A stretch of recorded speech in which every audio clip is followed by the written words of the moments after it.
Glória a Deus. Nós vamos abrir em Jeremias, capítulo 2. Jeremias, profeta Jeremias, capítulo 2.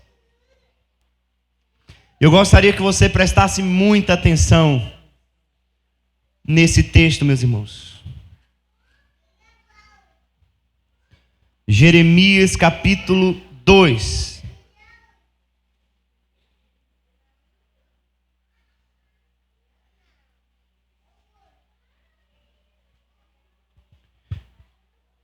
Glória a Deus. Nós vamos ler a partir do verso 1. A voz está chegando aí atrás, Carol? Amém. Então, antes de ler esse texto, nós precisamos trazer aquela definição sobre o assunto que nós temos lidado desde a quarta-feira passada. Nós iniciamos uma série de mensagens sobre idolatria. E nós já vimos, não é ruim ficar repetindo a definição, nós já vimos que a idolatria não está vinculada apenas à questão de imagens e esculturas. Não está apenas nas pessoas em que se prostram diante de imagens e esculturas. Pedro, senta aqui, por favor. Fica quietinho. Não está apenas relacionada às pessoas que se prostram diante de imagens e escultura, ou a religiões pagãs, onde há rituais, onde há templos. Não é apenas isso. A idolatria está relacionada originalmente no coração do indivíduo. Qualquer coisa que nós colocamos, ou que nós atribuímos valor essencial, e vivemos por meio daquilo, ou esperamos daquilo segurança, estabilidade, esperamos daquilo um conforto, esperamos daquilo uma segurança que só Deus pode dar, ou um conforto que só Deus pode dar, ou uma estabilidade que só Deus pode dar. Fazemos disso um ídolo, um Deus, um D minúsculo. Isso é idolatria. O que significa que a idolatria está mais perto do que a gente imagina, porque não está apenas na elaboração de um ídolo por mãos de um artífice, mas está na elaboração do coração humano. O que significa que todo ser humano é um potencial idólatra. Todo o ser humano fabrica seus ídolos, que às vezes tem a ver com sentimentos, às vezes tem a ver com afetividade, às vezes tem a ver com a identidade. Por exemplo, quando as pessoas se preocupam demais com a aparência, quando se preocupam demais com o estar bem na fita, do ponto de vista da aparência, e aí as pessoas vão por extremos, aí vem a anorexia. Os irmãos conhecem alguém que sofre desse mal? Anorexia é terrível. Mas as pessoas, elas estão tão fixadas em pensar que a beleza ou a aparência é a razão da felicidade, que elas fazem tudo para estarem belas. Esses dias eu vi na televisão um rapaz que ele queria ficar parecido com o Kent. Não sei se o nome é esse. Da Barbie. É o Ken, né? O Ken da Barbie. Aí ele gastou fortunas indo para muitos lugares fora do Brasil para injetar química, para injetar materiais químicos em sua pele para que ele ficasse igual ao boneco. E aí eu pergunto, o que está por detrás de um coração que se dispõe a fazer isso com o próprio corpo? O que está por detrás daqueles homens ou daquelas pessoas que morrem e estão nas academias e utilizam às vezes medicação que é para cavalo? Mas eles querem aparentar ser forte. Eles querem aparentar estar bem. Eles querem aparentarem serem belos. Tem pessoas que... Você já viu, por exemplo, no Instagram, que as pessoas postam algumas fotos e elas não postam qualquer foto. Elas selecionam a melhor foto para postar no Instagram. Elas não postam qualquer foto. E pior, elas se auto-enganam quando escolhem dentre as fotos, as melhores fotos, elas vão lá e colocam assim, sem filtro. Já viu? É mentira. Porque elas não tiram qualquer foto e elas vão lá e postam. Não, elas escolhem as melhores. E aí, para dizer que escolheu qualquer uma, colocou lá, sem filtro. No sentido de que não teve nenhuma alteração na fotografia, não teve nenhuma edição de imagem. Mas a pessoa pode se auto-enganar, mas não engana. Aliás, ela pode se auto-enganar, ela pode enganar a outros, mas ela não engana Deus. O que está por detrás de tudo isso, senão um ídolo?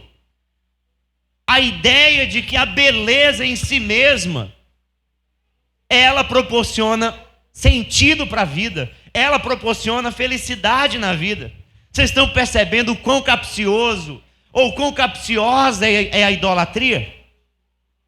Porque quando os nossos olhos estão focados apenas nos outros que se prostram diante das imagens, nós não percebemos os ídolos que o nosso coração cria o tempo inteiro. O tempo inteiro.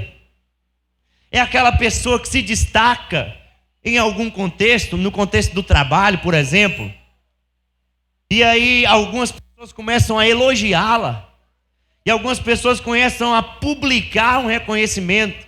Não, fulano de tal é bom nisso, fulano de tal é o cara, fulano de tal é isso, e o ego vai inflando, e o ego vai se achando. Aí quando surge alguém que fala rapaz, eu acho que não é tão bom assim, você sabe o que acontece? Ou ele fica com raiva dessa pessoa, ou ele tem uma reação de retaliação em relação a essa pessoa, mas no final das contas ele vai se sentir tocado, vai se sentir ferido, vai se sentir ressentido com uma palavra contrária àquilo que ele achou e pensou o tempo inteiro, porque outros estavam inflando o seu ego. O que é isso, senão um ídolo? Você já parou para pensar que às vezes nós chegamos diante de Deus e a gente começa, até mesmo diante de Deus, a esconder as nossas falhas mais íntimas?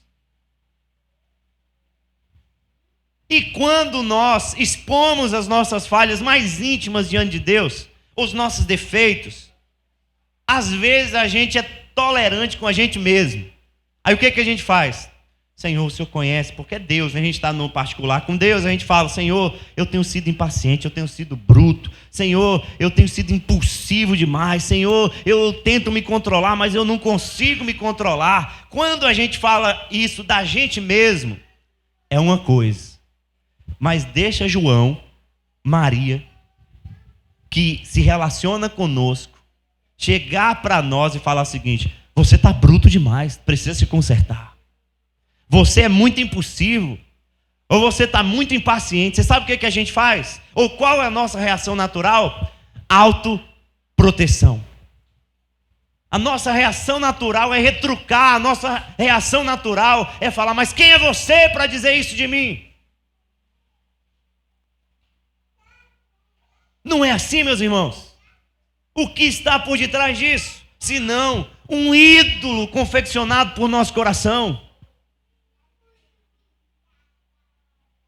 que tenta maquiar a nossa identidade. Você sabe por que muitas pessoas estão se suicidando hoje?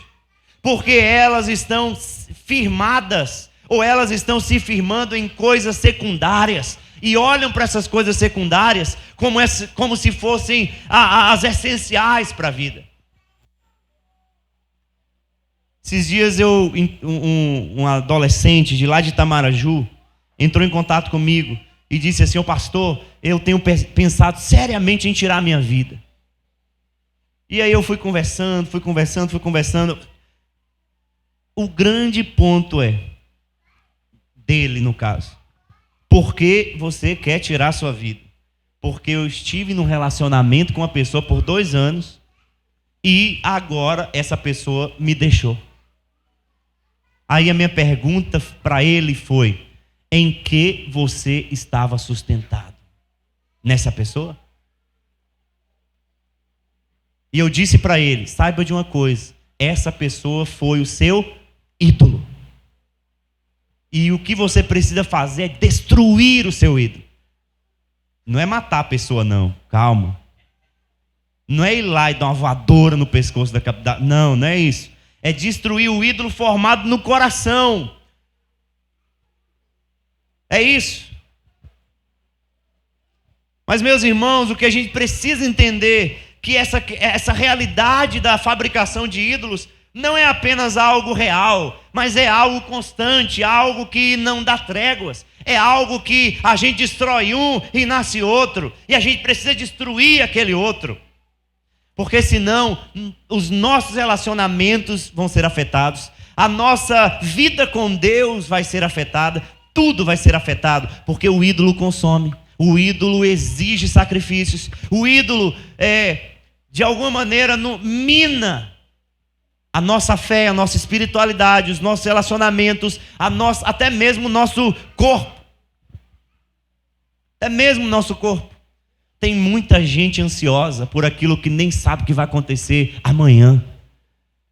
Aí quando vai no médico, você sabe o que o médico vai falar? Você está com úlcera, você está com gastrite, você está com isso, você está com aquilo. Ah, pastor, estou com uma dor de cabeça forte. Às vezes não é nada orgânico ou fisiológico, mas tudo tem a ver com a questão psicológica.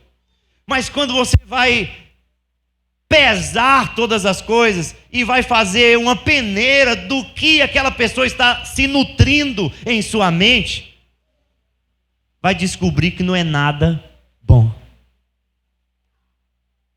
Não é nada bom. E eu quero caminhar com os irmãos tendo essa perspectiva da idolatria no capítulo 2 de Jeremias.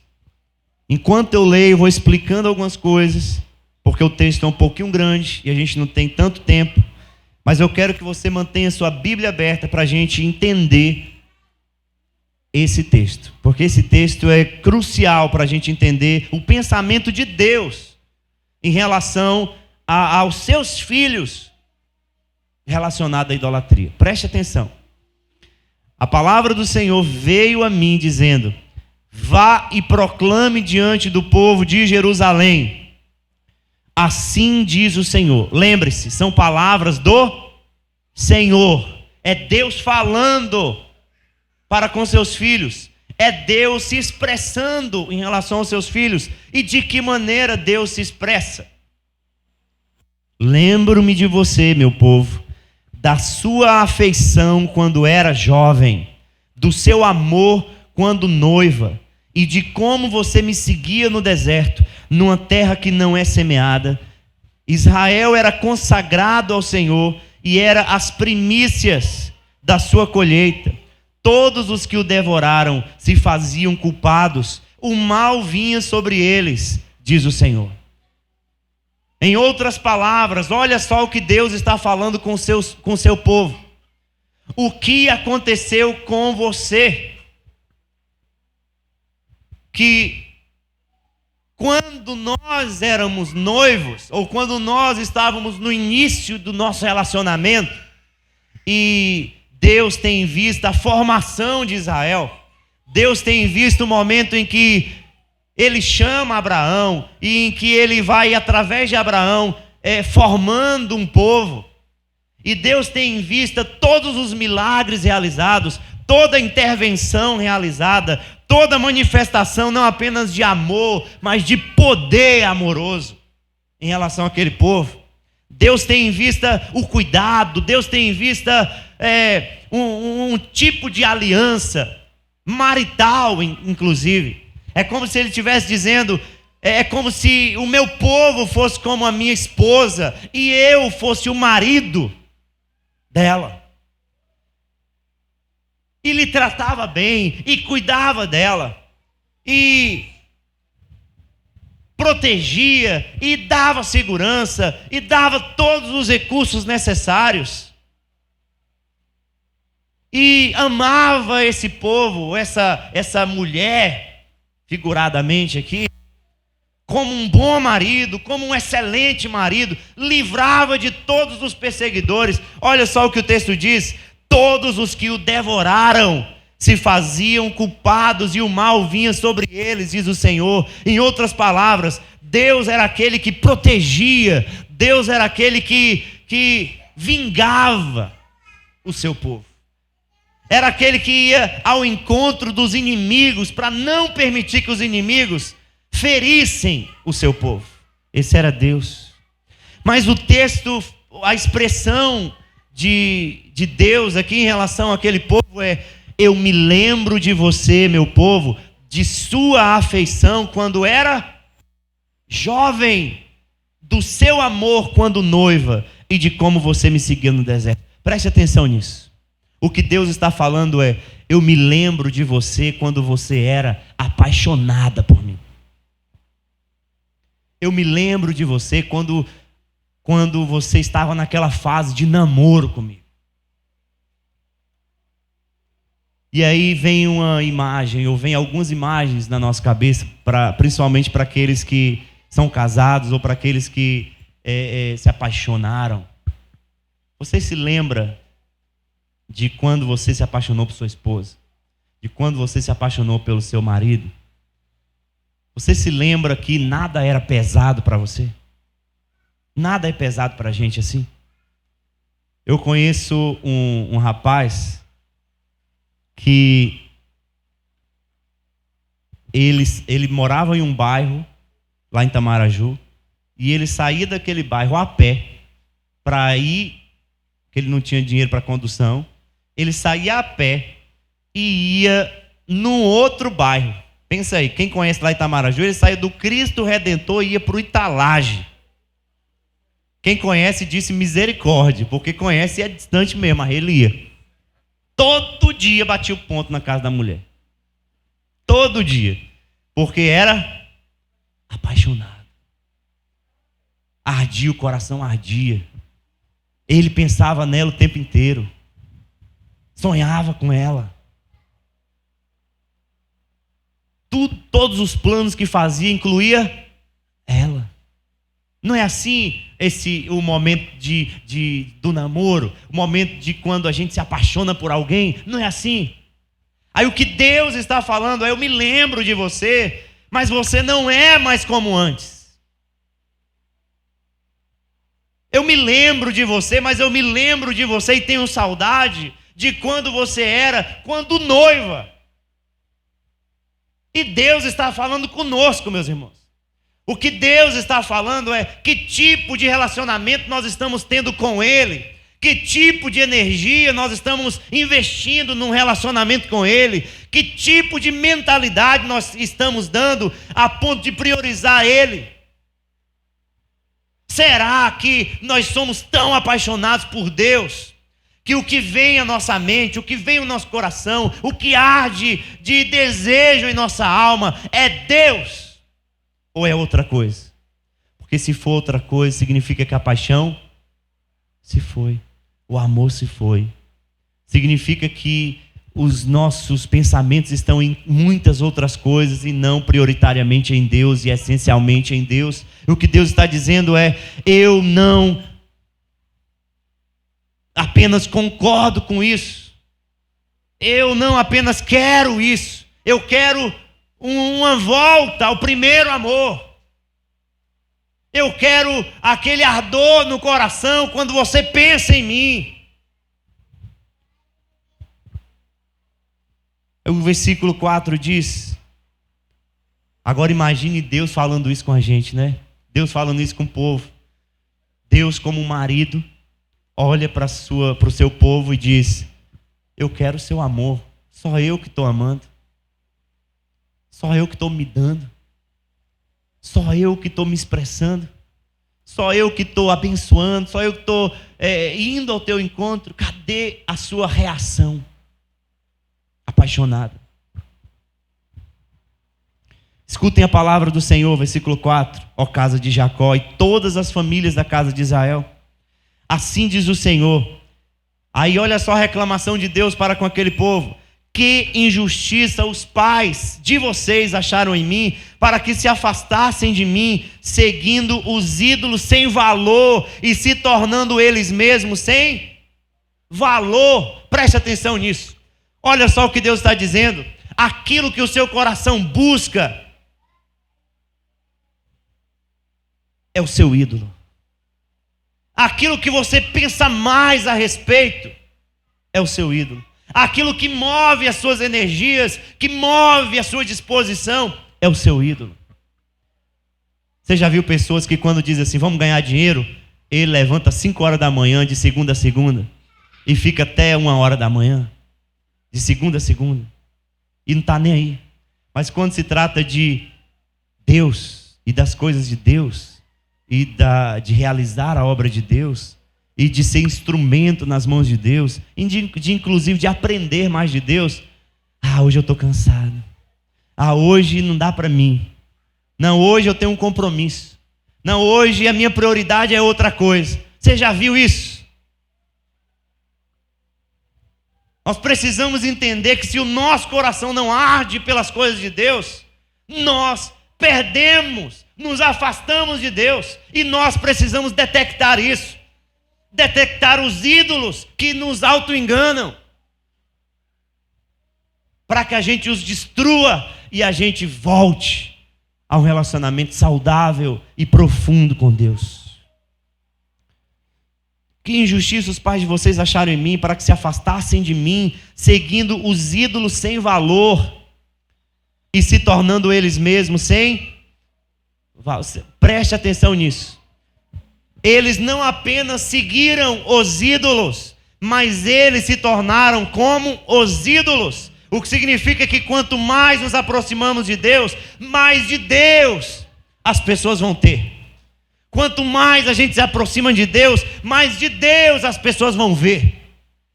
Mas quanto mais a gente se aproxima dos ídolos, mais dos ídolos a gente vai se parecer. Eu conheço um rapaz que ele tem uma mente pornográfica, ele tem linguagem pornográfica, ele xinga o tempo todo. Uma frase que ele fala já vem um palavrão. Uma frase. Qualquer coisa, qualquer palavra dele tem um teor de sensualidade, tem um teor de pegadinha, tem um teor de palavras metafóricas que tem duplo sentido. Aí quando você vai olhar para a vida dele, é um cara que idolatra o sexo, um cara promíscuo, um cara que vive para uma busca de satisfação naquilo. Aí você sabe o que aquilo me mostra?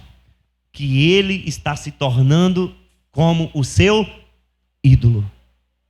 Aí você encontra um camarada que idolatra o dinheiro, de 10 palavras, 9,5 vai ser sobre financeiro. De 10 palavras, 9 vai ser sobre dinheiro. Vai ser sobre um caso que aconteceu, vai ser sobre uma história que aconteceu, vai ser sobre dinheiro.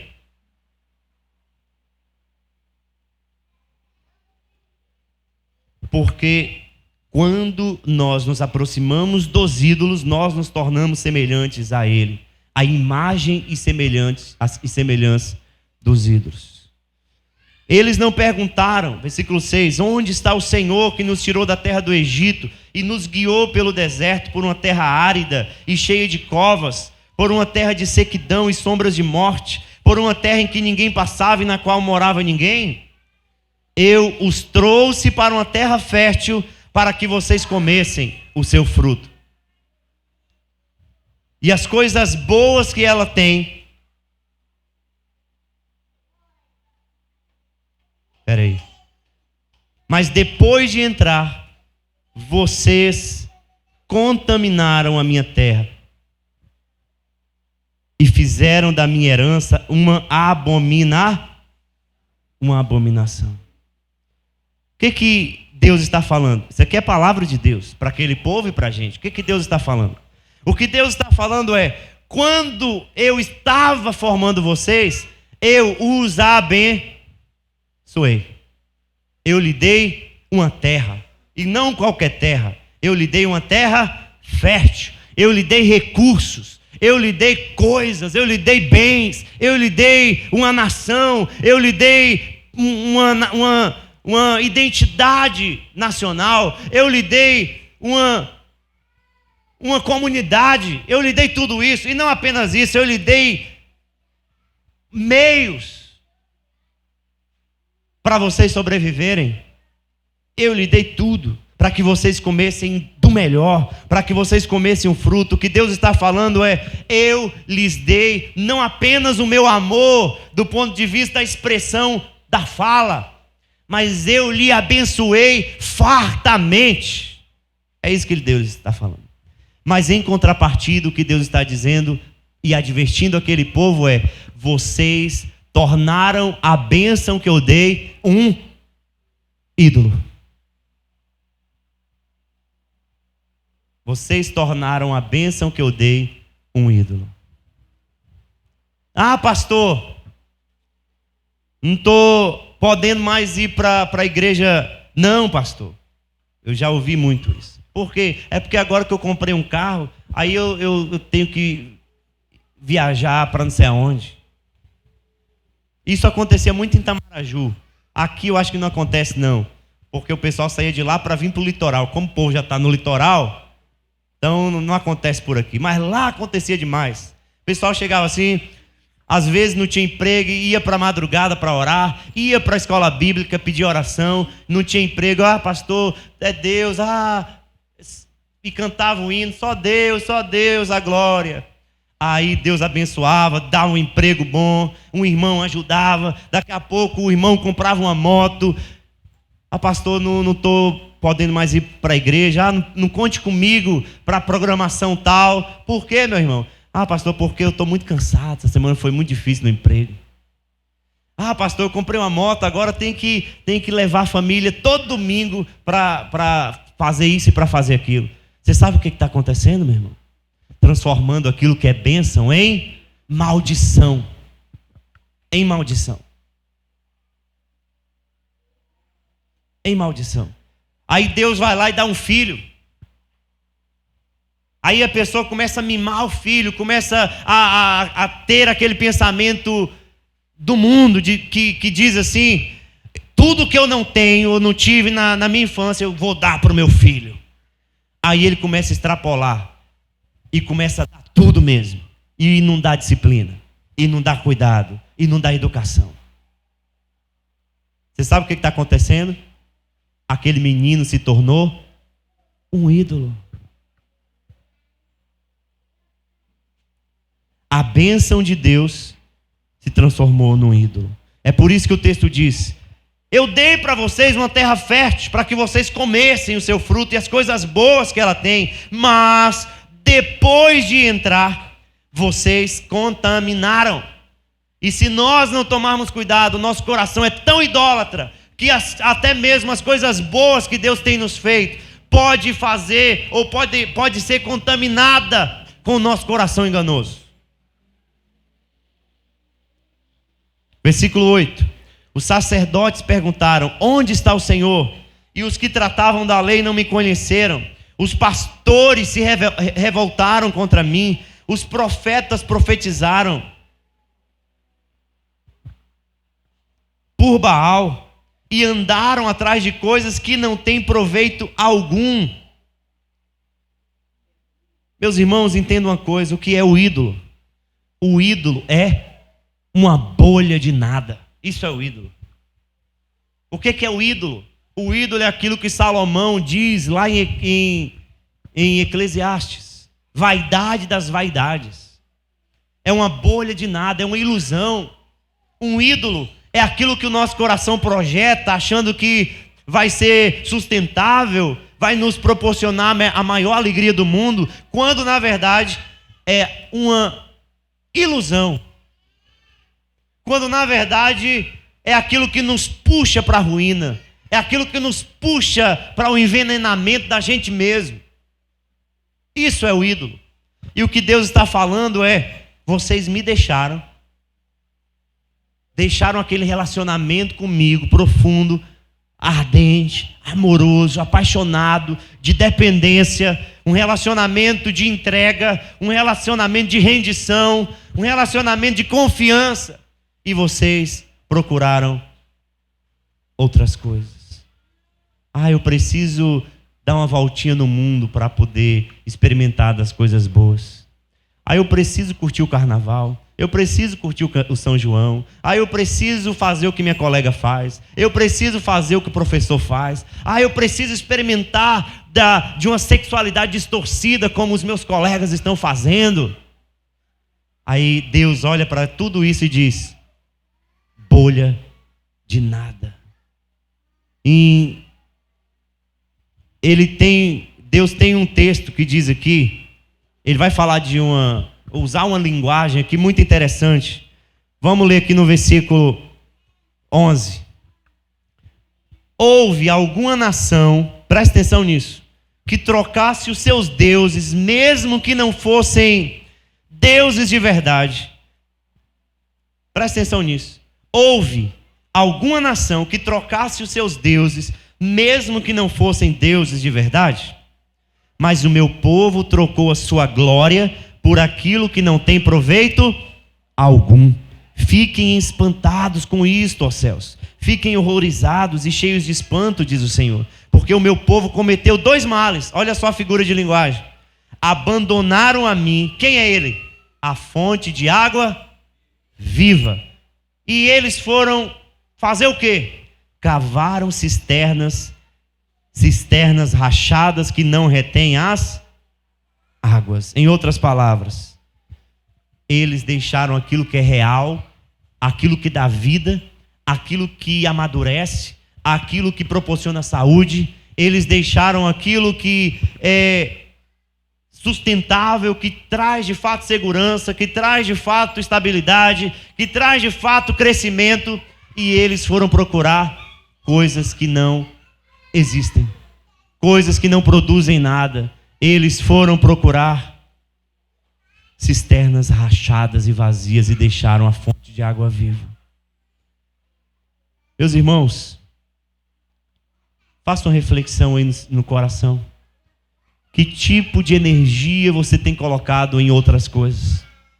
Que tipo de disposição você tem dado para tantas outras coisas?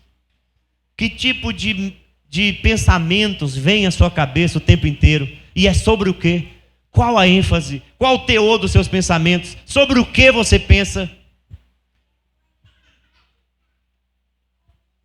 Eu quero conquistar. Eu quero conquistar, pastor. Eu não me contento com o que eu tenho. Meu irmão, a gente não pode mesmo se contentar em determinado sentido com aquilo que a gente tem, e a gente tem que crescer naquilo, mas não fazer daquilo o fim em si mesmo. Não fazer daquilo um Deus. Não fazer daquilo o essencial para as nossas vidas, sem o qual a gente perde o sentido. Não podemos fazer isso. Aquele povo abandonou Deus e foi procurar coisas superficiais. Aí Jesus vai dizer algo semelhante, algo interessante. Ele diz assim: o que adianta o homem ganhar o mundo inteiro?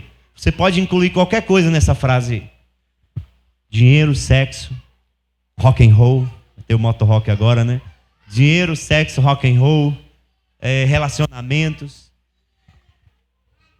satisfação, status. Tem uma senhorinha que eu conheço que ela tinha uma grande empresa. Ela tinha uma grande empresa, mas ela faliu. Ela faliu, não soube administrar, aconteceram algumas circunstâncias. Você sabe o que acontece todas as vezes que eu vou visitá-la? Lá em Tabatã? Quando eu vou visitá-la? Ela me fala o tempo inteiro do que tinha. Quando eu tinha isso, pastor? Quando eu fazia isso, pastor? Quando eu vivia assim, pastor? Quando eu viajava para não sei aonde, pastor? Quando eu usufruía, pastor, vem cá ver, pastor, as minhas joias. Vem cá ver não sei o quê. Aí, se fosse uma vez só, a gente se alegrava. Oh, glória, Deus é bom, minha irmã. Mas é toda vez. Toda vez. O que está acontecendo com aquela senhora? Ela tem um Deus. Ela não tem as coisas, mas ela vive em outra realidade. Para quê? Para não perder o sentido da vida. Porque ela não entendeu ainda que a gente pode perder tudo, mas se a gente tem Jesus, a gente tem tudo. Ele é o nosso Deus. Ele é o nosso Rei. Ele é o nosso tudo. Ele é o nosso tudo. Nós vamos ler esse texto final para encerrar. Versículo 14 diz: por acaso Israel é escravo ou servo nascido em casa? Porque então veio a ser presa de outros? Os leões novos rugiram contra ele, levantaram a sua voz, fizeram da terra de Israel uma desolação. As suas cidades estão queimadas e não há quem nelas habite. Até os moradores de Mênfis e de Táfnis raparam o alto da cabeça de Israel. Por acaso isso não aconteceu com você, porque você abandonou o Senhor, seu Deus, quando Ele o guiava pelo caminho? E agora, que lucro você terá indo ao Egito para beber as águas do Nilo, ou indo à Assíria para beber as águas do Eufrates? A sua própria maldade o castigará, e as suas infidelidades o repreenderão. Saiba, pois, e veja como é mau e quão amargo é deixar o Senhor seu Deus e não ter temor de mim, diz o Senhor dos Exércitos.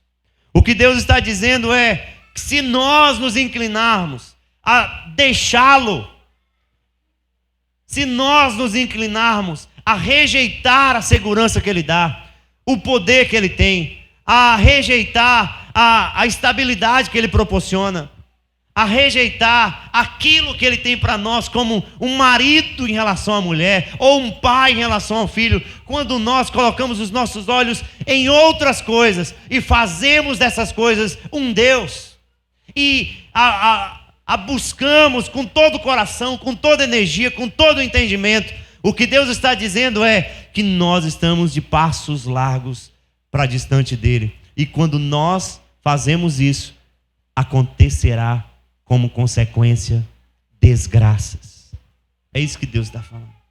O que Deus está dizendo aqui é, olhando para eles e está dizendo: olha lá, vocês, falando especificamente para aquele povo, vocês não confiaram no Egito e pensaram que ao invés de eu dar proteção para vocês, vocês fizeram um conluio com eles e foram buscar a proteção deles? Mas e agora? Eu levantei uma outra nação para derrubar vocês. Quem é que vai suportar? É isso que Deus está dizendo.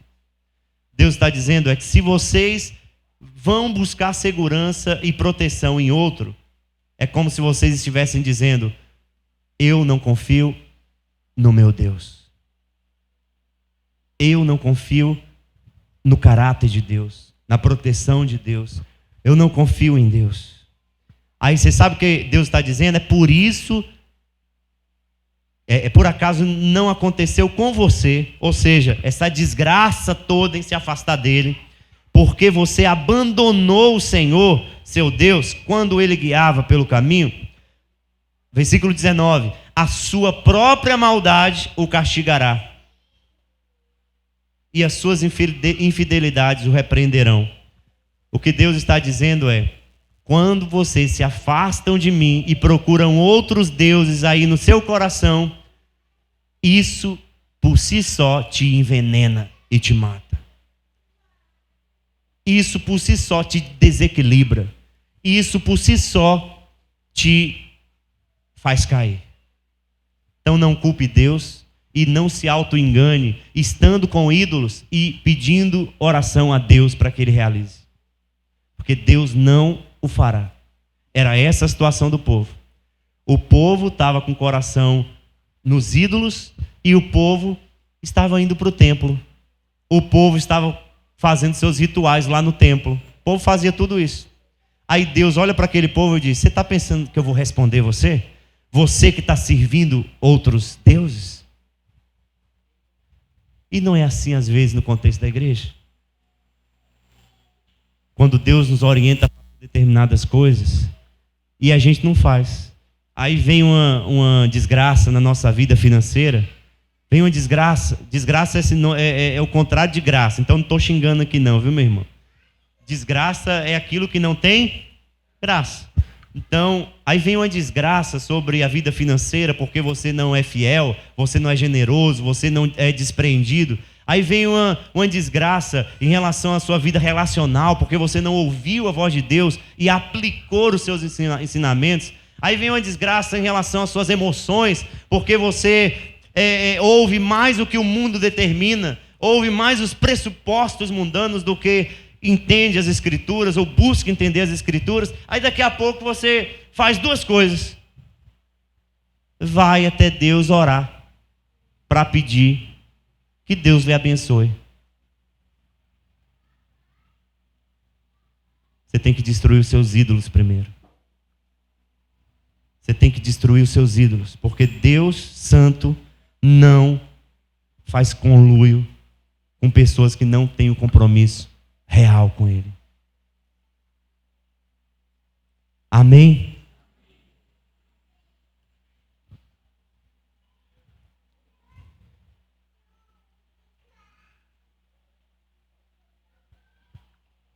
Isso é idolatria.